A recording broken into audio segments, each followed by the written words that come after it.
여러분 안녕하십니까? 오늘은 임박한 재림과 우리의 준비라고 하는 제목으로서 여러분과 말씀을 나누도록 하겠습니다. 성경에 계시된 가장 엄숙하고 영광스러운 진리 가운데 하나는 구원의 위대한 사업을 완성하기 위한 그리스도의 재림에 관한 진리입니다.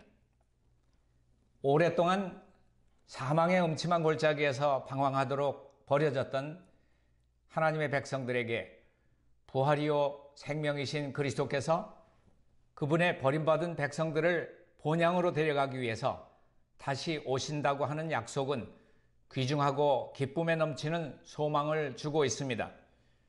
재림의 교리는 바로 성경의 근본적인 주제입니다. 요한계시록 22장 12절부터 14절에 있는 말씀을 보겠습니다. 보라, 내가 속히 오리니 내가 줄 상이 내게 있어 각 사람에게 그의 일한 대로 갚아주리라. 나는 알파와 오메가요, 처음과 나중이요, 시작과 끝이라. 그 두루마기를 빠는, 킹제임스에서는 하나님의 계명을 지키는 자들은 복이 있으니 이는 저희가 생명나무에 나아가며 문들을 통하여 성에 들어갈 권세를 얻으려 함이로다. 그리스도의 재림의 목적은 무엇입니까? 의인들을 구원하는 것이 첫째 목적이 되겠죠? 안식처로 데려가실 그러한 계획을 하셨습니다. 요한복음 14장 3절 가운데 나온 말씀을 보면 가서 너희를 위하여 처소를 예비하면 내가 다시 와서 너희를 내게로 영접하여 나 있는 곳에 너희도 있게 하리라. 우리를 안식처로 데려가시려고 모든 것을 계획하시고 그렇게 약속하셨습니다. 그리고 두 번째는 악인들이 형벌을 당하고 징벌을 받는 그러한 것이 하나의 목적입니다. 환난받는 너희에게는, 말씀을 보면은 데살로니가 후서 1장 7절부터 9절까지 있는 말씀을 보겠습니다. 환난받는 너희에게는 우리와 함께 안식으로 갚으시는 것이 하나님의 공이시니 주 예수께서 저의 능력의 천사들과 함께 하늘로부터 불꽃 중에 나타나실 때에 하나님을 모르는 자들과 우리 주 예수의 복음을 복종하지 않는 자들에게 형벌을 주시리니 이런 자들이 주의 얼굴과 그의 힘의 영광을 떠나 영원한 멸망의 형벌을 받으리로다. 지옥불에 멸망당한다고 하는 말이 결국은 영원한 멸망에 들어간다고 하는 그러한 형벌을 말하고 있는 것입니다. 그러면 누가 그리스도를 영접할 성도들입니까? 히브리 9장 28절에 있는 말씀은 이렇게 답하고 있습니다. 이와 같이 그리스도도 많은 사람의 죄를 담당하시려고 단번에 들이신 바 되셨고 구원에 이르게 하기 위하여 죄와 상관이 없이 자기를 바라는 자들에게 두 번째 나타나시리라. 또 계시록 14장 1절과 5절에 있는 말씀 보겠습니다. 또 내가 보니 보라, 어린 양이 시온 산에 섰고 그와 함께 14만 4천이 섰는데 그 이마에 어린 양의 이름과 그 아버지의 이름을 쓴 것이 있도다. 그 입에 거짓말이 없고 흠이 없는 자들이더라. 그리고 우리는 그날을 위해서 품성을 준비해야만 합니다. 이 품성은 어떻게 준비할 수 있습니까? 믿음과 순종으로서 성화되어서 그날을 위해서 우리가 준비해야 될 것입니다. 요한계시록 14장 12절에 보면은 그렇게 믿음과 순종에 대한 그러한 두 기둥이 있습니다. 성도들이 내가 여기 있나니 저희는 하나님의 계명과 예수 믿음을 지키는 자니라. 자, 우리가 하나님과 인간의 연합으로 성화될 수 있다고 하는 것을 꼭 기억하셔야만 합니다. 고린도전서 6장 11절의 말씀을 보면 너희 중에 이와 같은 자들이 있더니 주 예수 그리스도의 이름과 우리 하나님의 성령 안에서 씻음과 거룩함과 의롭다 하심을 얻었느니라. 또 계시록 22장 20절 가운데 보면은 이것들을 증거하신 이가 가라사대 내가 진실로 속히 오리라 하시거늘 아멘 주 예수여 오시옵소서. 정말 재림이 임박했습니다. 품성의 준비가 시급합니다. 만물의 종말은 정말 가깝습니다. 주님께서는 곧 오실 것입니다. 말씀각 재림신도의 가정 527페이지 가운데 보면은 나는 그대에게 하늘 구름을 타고 오실 그리스도의 재림을 위해서 예비하기를 권한다 하는 그러한 선지자의 그러한 영감의 말씀이 기록되어 있습니다. 그리고 청년에게 보내는 기별 112페이지 가운데 보면은 끝은 가깝다. 은혜의 기간은 끝나려고 한다. 자, 가장 중요한 우리의 준비는 품성의 성화가 되어야 하는데 그리스도인 품성의 이상은 그리스도와 같이 되는 것이라고 교회 보낸 권면 78페이지 가운데 기록하고 있습니다. 그러면 품성의 구성은 무엇으로 이루어집니까? 품성의 힘은 두 가지 요소로 되어 있는데 그것들은 곧 의지력과 자제력입니다. 의지는 사람의 성질에 있어서 지배하는 힘이요 결정하고 선택하는 능력을 의지라고 합니다. 감정은 의지에 지배되어야 하고 의지는 하나님의 지배 아래 놓여야 합니다. 그러면 품성 형성은 어떻게 이루어집니까? 실물교원 331페이지 가운데 보면은 품성은 행동을 통해서 형성된다. 품성은 자아로 더불어 맹렬히 싸움으로써 형성된다. 또 세자녀지도법 182페이지 가운데 말씀을 보면 습관이 형성되어 품성이 확립되는 것은 행위의 반복에 의한 것이다. 우리가 고린도전서 9장 27절 가운데 말씀을 보면은 사도 바울의 그러한 극기와 노력이 보여집니다.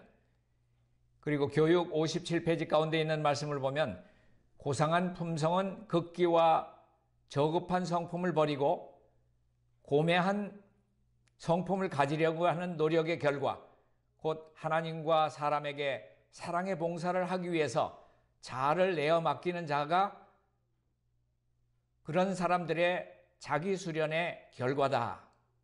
또 성경은 고린도후서 3장 18절에 있는 말씀을 보면은 바라봄으로써 사람은 바라봄으로써 변화되게 돼 있다라고 하는 그러한 하나의 법칙입니다. 청년에게 보낸 기별 203페이지 가운데 보면은 바라봄으로 말미암아 우리는 거룩한 형상 곧 그리스도의 형상과 일치하게 된다.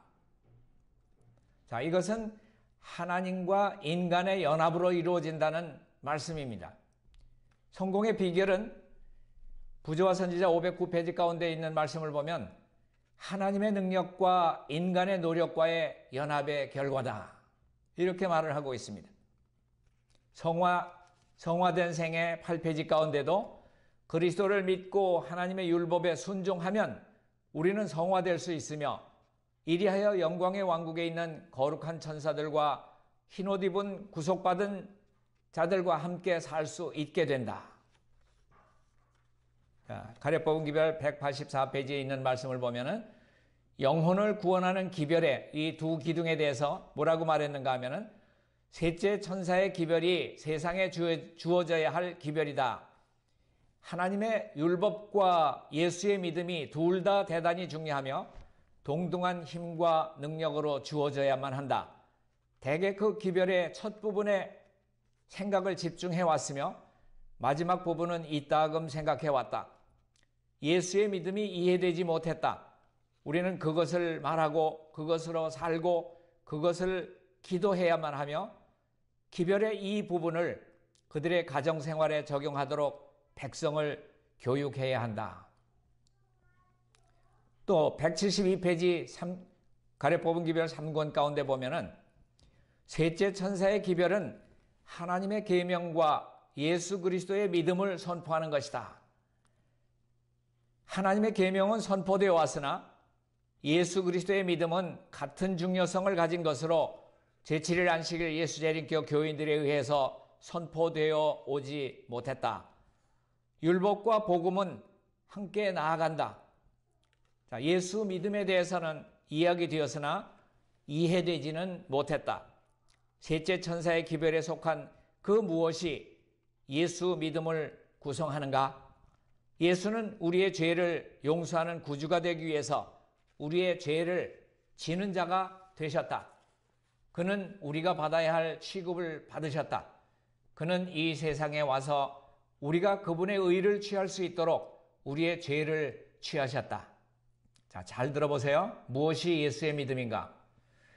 우리를 충분히 완전히 전체적으로 구원할 수 있는 예수 그리스도의 능력에 대한 믿음이 예수 믿음이다. 가래 뽑은 기별 3권 172페이지 가운데 아주 정의가 잘 되어 있습니다. 예수님이 어떤 능력을 가지신 분이라고 하는 것을 전적으로 받아들일 때 우리를 충분히 완전히 또 전체적으로 구원할 수 있는 그분의 능력을 우리가 받아들이는 그 믿음, 그것을 가지고 예수 믿음이라고 말할 수 있습니다. 이 예수 믿음은 하나님의 율법을 지킬 수 있는 그러한 비결입니다. 대쟁투 299페이지부터 301페이지 가운데 있는 말씀을 보면은 그 믿음의 사람들의 그 고대함이란 것들을 잘 묘사한 것을 볼 수가 있습니다. 인류의 시조 아담과 하와가 에덴 동산에서 슬픈 발걸음을 돌이킨 후부터 믿음의 자녀들은 파괴자의 세력을 깨뜨리고 잃어버린 낙원을 다시 회복시켜줄 언약의 구주가 나타나기를 초림과 재림을 이야기하고 있는 것입니다. 고대해 왔다. 옛날의 성도들도 그들의 희망의 성취로서 영광의 메시아가 나타나기를 고대해 왔다. 에덴 낙원에 거하던 시조로부터 불과 7대 자손에 해당하고 300년 동안 하나님과 동행했던 에녹은 오랜 후에 있을 구주의 재림을 바라볼 수 있는 특권을 받았다. 그는 보라, 주께서 그 수만의 거룩한 자와 함께 임하셨으니 이는 무사람을 심판하사라고 말하였다. 또 족장 욥은 그가 고통을 당하던 밤에 자신의 확고한 신앙을 다음과 같이 말하였다. 내가 알기에는 나의 구속자가 살아계시니 후일에 그가 땅 위에 서실 것이라. 내가 친히 그를 보리니 내 눈으로 그를 보기를 외인처럼 하지 않을 것이라. 의의 시대를 도래케 할 그리스도의 재림은 성경의 기자들이 가장 장엄하고 숭고한 말로서 그 사건을 표현하도록 감동을 주었습니다. 성경에 나오는 시인들과 또 선지자들은 하늘의 뜨거운 불로 그 마음들이 감동되어서 재림을 노래하고 말했습니다. 시편 기자는 어떻게 말했을까요? 이스라엘의 왕으로 오시는 이의 권능과 위엄을 노래했습니다. 시편 50편 2절로 4절과 96편 11절 또 13절에 있는 말씀을 읽겠습니다. 온전히 아름다운 시온에서 하나님이 빛을 발하셨도다. 우리의 하나님이 임하사 잠잠치 아니하시니 하나님이 그 백성을 판단하시려고 위 하늘과 아래 땅에 반포하여 하늘은 기뻐하고 땅은 즐거워하며 저가 임하시되 땅을 심판하려 임하실 것임이라. 저가 의로 세계를 판단하시며 그의 진실하심으로 백성을 판단하시리로다. 또 선지자 이사야는 다음과 같이 말했습니다. 이사야 26장 19절 또 25장 8절 9절. 자, 티끌에 거하는 자들아 너희는 깨어 노래하라. 주의 이슬은 빛난 이슬이니 땅이 죽은 자를 내어 놓으리로다. 주의 죽은 자들은 살아나고 우리의 시체들은 일어나리이다. 사망을 영원히 멸하실 것이라. 주 여호와께서 모든 얼굴에서 눈물을 씻기시며 그 백성의 수치를 온 천하에서 제하시리라. 여호와께서 이같이 말씀하셨느니라. 그날에 말하기를 이는 우리의 하나님이시라. 우리가 그를 기다렸으니 그가 우리를 구원하시리로다. 이는 여호와시라. 우리가 그를 기다렸으니 우리는 그 구원을 기뻐하며 즐거워하리로다. 또 하박국도 이 거룩한 계시를 통해서 그분의 나타나심을 보았습니다. 하박국 3장 3절부터 나온 말씀을 쭉 보면 이렇게 기록을 하고 있습니다. 하나님이 대만에서부터 오시며 거룩한 자가 바란산에서부터 오시도다. 그 영광이 하늘을 덮었고 그 찬송이 세계에 가득하도다. 그 광명이 햇빛 같고 그가 서신즉 땅이 진동하며 그가 보신즉 열국이 전율하며 영원한 산이 무너지며 무궁한 작은 산이 엎드러지나니 그 행하심이 예로부터 그러하시도다. 여호와여 주께서 말을 타시며 구원의 병거를 모시오니 산들이 주를 보고 흔들리며 바다가 소리를 지르며 손을 높이 들었나이다. 주의 나르는 살의 빛과 주의 번쩍이는 창의 광채로 인해서 해와 달이 그 처소에서 멈추었나이다. 주께서 주의 백성을 구원하시려고 기름받은 자를 구원하시려고 나오셨나이다. 자, 예수님의 재림은 예기치 않게 갑작스러운 그러한 사건이 될 것입니다.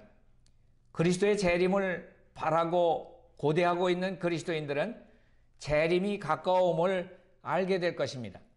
그러나 바울은 일반적인 세상 사람들에게는 주의 날이 어떻게 오겠다고 얘기했습니까? 밤에 도적같이 이를 것이라고 기록을 했습니다. 그들이 평안하다 안전하다 할 그때에 잉태된 여자에게 해산 고통이 이름과 같이 멸망이 호련히 저희에게 이르리니 결단코 피하지 못하리라. 데살로니가전서 5장 3절과 또 우리 마태복음 24장을 참조해 보신다고 하면은 마태복음 24장 43절에 그렇게 참으로 예기치 않은 갑작스러운 재림을 설명을 했습니다.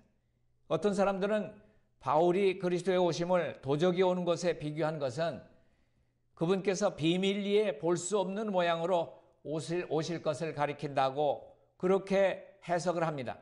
그러나 그런 견해는 그리스도께서 영광스럽고 장엄한 모습으로 모든 사람이 보는 가운데 오신다고 묘사한 성경에 기록된 바 각인의 눈이 그를 보겠고 라고 하는 계시록 1장 7절과는 배치되는 그러한 해석입니다. 바울의 강조한 점은 그리스도께서 비밀리에 오신다는 것이 아니고 마치 도적이 오는 것처럼 예기치 않게 온다는 것을 세상 사람들에게 주지시키기 위함인 것입니다. 그리스도께서는 홍수 전 세상이 홍수에 의해서 예기치 않게 멸망된 것과 그분의 오심과를 비교하심으로 동일한 점을 강조하십니다. 마태복음 24장 38절 39절의 말씀은 이렇게 기록하고 있습니다. 홍수 전에 노아가 방주에 들어가던 날까지 사람들이 먹고 마시고 장가들고 시집가고 있으면서 홍수가 나서 저희를 다 멸하기까지 깨닫지 못하였으니 인자의 마음도 이와 같으리라. 비록 노아가 여러 해 동안 홍수가 있을 것을 전파했지만은 대부분의 사람들에게는 그 일은 불시에 닥쳐왔습니다. 당시에 두 부류의 사람들이 있었는데 한 부류는 노아의 말을 믿고 방주 안에 들어가서 구원을 받았고 다른 부류는 방주 밖에 머무는 길을 택해서 홍수가 나서 저희를 다 멸했다고 말하고 있습니다. 악인이 만일 그 행한 모든 죄에서 돌이켜 떠나 내 모든 율례를 지키고 법과 의를 행하면 정령 살고 죽지 아니할 것이라. 그 범죄한 것이 하나도 기억함이 되지 아니하리니 그 행한 의로 인해서 살리라. 나 주 여호와가 말하노라. 내가 어찌해서 악인의 죽는 것을 조금인들 기뻐하랴? 그가 돌이켜 그 길에서 떠나서 사는 것을 어찌 기뻐하지 아니하겠느냐. 그것이 우리 예수님의 마음입니다. 주님께서는 죄인이 회개하고 그의 죄를 버림으로써 품성의 완성을 위해서 애쓰는 그의 노력과 하나님이 협력하실 수 있게 될 때에 그를 받으실 것입니다. 그 약속들은 예이면서 동시에 아니오가 아닙니다. 만일 사람이 조건에 따르기만 하면 그 약속들은 그리스도 안에서 예가 되는데 그렇기 때문에 그로 말미암아 우리가 아멘 해서 하나님께 영광을 돌리게 된다라고 고린도후서 1장 20절은 말하고 있습니다. 하나님의 아들을 세상의 죄를 위해서 내주신 전반적인 목적은 사람을 구원하시되 범죄와 불의를 통해서가 아니고 죄를 버리고 그의 품성의 옷을 씻고 어린 양의 피에 그 옷을 희게 함으로써 구원해 가시는 것입니다. 하나님은 그분이 미워하시는 불쾌한 것을 사람에게서 제거하시고자 하십니다. 그러나 그 사업에 있어서 사람이 하나님과 협력해야 하는 것입니다. 죄는 버려지고 증오되어야 하며 그리스도의 의는 믿음으로 받아들여져야만 하는 것입니다. 그렇게 할 때 하나님과 인간은 협력하게 되는 것입니다. 유혹자의 말에 귀를 기울이지 말고 이렇게 말하기를 바랍니다. 예수님은 나를 살리기 위해서 돌아가셨다. 그분은 나를 사랑하심으로 내가 멸망당하기를 원치 않으신다. 나에게는 자비로운 하늘 아버지가 계신다. 비록 내가 그분의 사랑을 남용하고 자비롭게 그분께서 내게 주신 축복들을 낭비해 왔을지라도 나는 일어나서 아버지께로 가서 아버지여, 내가 지금부터는 아버지의 아들이라 일컬음을 감당치 못하겠나이다. 나를 품꾼의 하나로 보소서라고 말하겠다. 이 비유는 그 탕자가 어떻게 영접을 받을 것인지 또 여러분에게 그것들을 말해주고 있는 것입니다. 아직도 상고가 먼데 아버지가 저를 보고 측은히 여겨 달려가 목을 안고 입을 맞추니, 이와 같이 성경은 하나님이 회개하고 돌아오는 죄인을 즐겨 영접해 주신다고 하는 것을 알려주고 있습니다. 이사야 44장 22절에 보면은 나는 그대에게 내게로 돌아오라, 내가 너를 구속하였음이니라, 그렇게 초청하십니다. 여러분은 자기 자신을 개선해서 하나님께 나아가도 될 만큼 충분히 선한 사람이 될 때까지 예수 그리스도께 나아갈 수 없다고 속삭이는 그러한 마귀의 말을 듣지 말아야 합니다. 만일 여러분이 그때까지 기다린다고 하면 여러분은 결코 그리스도께 나아갈 수 없을 것입니다. 사단이 여러분의 그 더러운 옷, 그 품성을 가리키면서 그런 말을 할 때에는 내게 오는 자는 내가 결코 내어쫓지 아니하리라. 요한복음 6장 37절에 있는 말씀을 기억하시고 이 말씀을 우리가 분명하게 제시해야 할 것입니다. 예수님의 약속을 암송하고 있다가 원수에게 예수 그리스도의 피가 모든 죄를 깨끗이 씻어버릴 수 있다고 말하십시오. 다음의 기도가 여러분의 기도가 되기를 바랍니다. 우슬초로 나를 정결케 하소서. 내가 정하리이다. 나를 씻기소서. 내가 눈보다 희리이다. 자, 이 마지막 재림이 가까운 때에 우리 그리스도인들이 마지막 긍휼의 기별로서 온 세상을 화나게 할 그러한 기별이 전해져야 될 기별이 있다고 하면은 그것은 하나님의 사랑의 품성을 온 땅에 드러내는 것입니다. 하나님의 자녀들은 실물기원 415, 16페이지 가운데 보면은 그렇게 기록이 되어 있습니다. 하나님의 자녀들은 하나님의 영광을 드러내야 한다. 여기 나오는 영광은 하나님의 품성을 말하고 있는 것입니다. 그들은 저희의 생애와 품성을 통해서 저희를 위해서 행하신 하나님의 은혜를 나타내어야만 한다. 자, 초기 문집 66페이지나 67페이지 가운데 보면은 예비하라, 예비하라, 또 예비하라라고 하는 그러한 말씀으로서 지금보다 훨씬 더 준비하고 예비해야 한다고 말하고 있습니다. 그 이유는 주의 날이 다가오고 있기 때문입니다. 임박했기 때문입니다. 너희 자신을 위해서 보물을 하늘에 쌓아두라. 거기에는 도둑이 침범하지 못하며 동록이 해하지 못할 것이다. 우리가 고난을 통해서 천국을 얻게 된다고 하면은 천국은 너무나 값이 싼 것입니다. 우리는 매사에 자신을 부인하고 날마다 자신에 대해서 죽어야만 합니다. 우리는 예수님만 나타내야 하고 그분의 영광만을 드러내야만 하는 것입니다. 아무도 다른 사람을 위해서 품성을 획득할 수는 없습니다. 각자가 스스로 모든 죄의 얼룩으로부터 정결하게 된 품성을 획득해야 합니다. 주님께서 권세와 큰 영광 중에 오실 것입니다. 그러나 그때의 기름을 갖고 있지 않는 이들이 이 그릇에다 기름을 옮겨 담을 수 있는 그러한 시간은 없습니다. 그 기름은 그리스도의 의입니다. 그것은 품성을